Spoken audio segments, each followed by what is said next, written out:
Comment répartir ces 24 heures? Dans cette vidéo, je vais vous donner quelques astuces. Allez, c'est parti.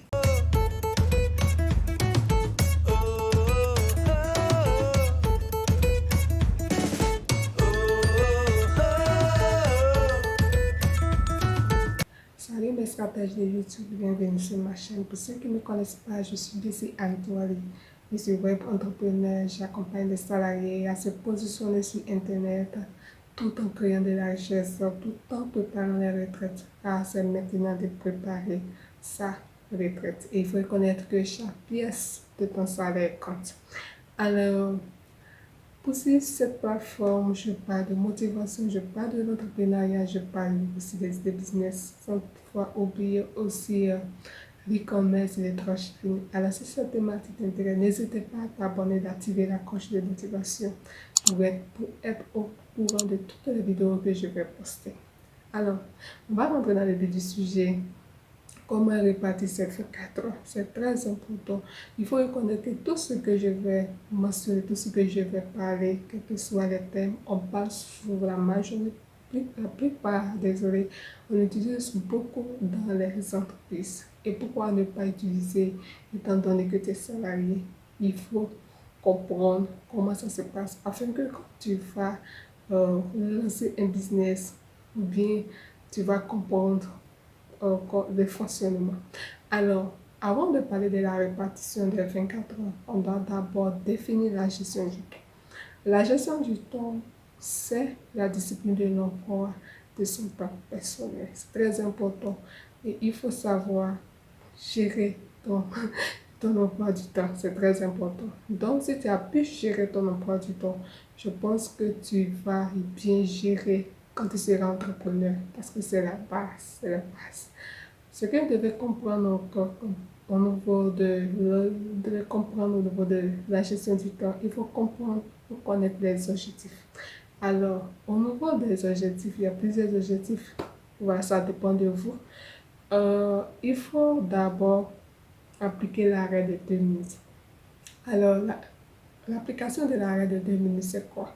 C'est-à-dire que quand vous allez au travail, il y a certaines choses que vous devez faire à la veille. Au niveau, comment vous devez vous habiller, si vous devez porter soit une habit, vous devez repasser, si vous devez porter une chaussure, vous devez prendre soin de vos chaussures, si c'est au niveau de la coiffure, pourquoi pas. Donc, ça dépend. Donc, il faut planifier. Surtout, il faut faire en même temps. Tu n'as pas besoin d'attendre que soit la seconde vienne faire ou bien une autre personne va faire ta place. Non, toi, tu peux le faire. Ça l'arrête de 2 minutes. Une chose que vous devez comprendre au niveau de l'objectif de la gestion du temps, c'est de savoir planifier. Oui, il faut savoir planifier ta journée. C'est vrai que tu es salarié, mais j'aimerais que tu sois stratège. Il faudrait que tu penses comme les riches, comme les riches font. Donc, quand tu te lèves le matin, qu'est-ce que tu dois faire selon tes tâches? C'est vrai que tu vas aller au travail, mais tu dois avoir des objectifs personnels de ce que tu veux faire. Et y compris aussi l'objectif de l'entreprise, parce que tu es un employé et tu es un salarié. Donc, tu as un objectif que tu dois atteindre. Donc, qu'est-ce que tu dois faire pour que tu puisses atteindre ces objectifs? Une chose que vous devez comprendre au niveau de l'objectif, c'est pas de placer ses priorités. Voilà, parce que dans la journée, il peut y avoir des imprévus. Tu attends de travailler, quelqu'un peut t'appeler. Tu n'es pas obligé de prendre le téléphone. Tu finis la tâche que tu as à faire, après tu décroches. À moins que ce soit au niveau de ton patron, puisque tu travailles pour ton employeur, tu es obligé de décrocher.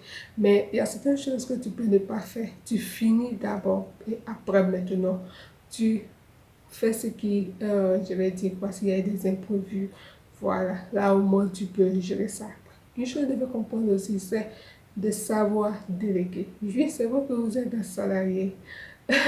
Vous devez apprendre à déléguer. Parce que si vous savez bien déléguer dès maintenant, je vous assure que quand vous allez créer, vous allez mettre en place un business, en place, vous devez créer une source de revenus. Vous ne serez pas là. Il faudrait que vous fassiez soit vous essayez de mettre en place une équipe pour gérer ça pour vous. Ça peut être pas au niveau de votre business, ça peut être au niveau de la maison aussi. Vous devez savoir déléguer. C'est très important. Alors, on va partir maintenant de la répartition des 24 heures. Alors, il faut connaître qu'il y a deux méthodes. La première méthode, c'est quoi? C'est de travailler pendant 8 heures du temps pour votre employeur. Le 24, vous allez diviser par 3. De telle sorte que 8 heures du temps pour votre employeur, 8 heures du temps pour dormir, parce qu'on vous recommande de dormir de 7 heures à 8 heures du temps, et les autres 8 heures du temps te consacrer pour ton business. Ce que vous devez comprendre ici, cette plateforme, je vous encourage à créer une autre source de revenus en dehors du salariat. Pourquoi? On ne sait jamais. Voilà, je sais qu'il y a des personnes qui regardent depuis le début. Vous comprenez ce que je parle. Voilà, donc si réellement c'est ta première fois de regarder ma vidéo, n'hésitez pas à regarder les autres vidéos pour mieux comprendre le mécanisme. Qu'est-ce que c'est quel message je veux faire passer.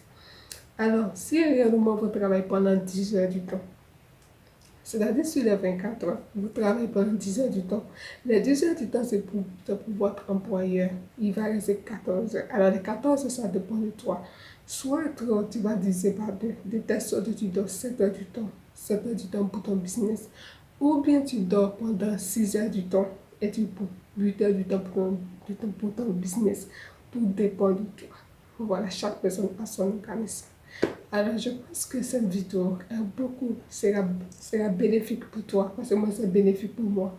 Alors, si tu appliques dès maintenant, ça va beaucoup t'aider. Alors, on va résumer de telle sorte que vous puissiez comprendre ce que vous devez retenir, c'est très important. Alors, on a défini la gestion du temps.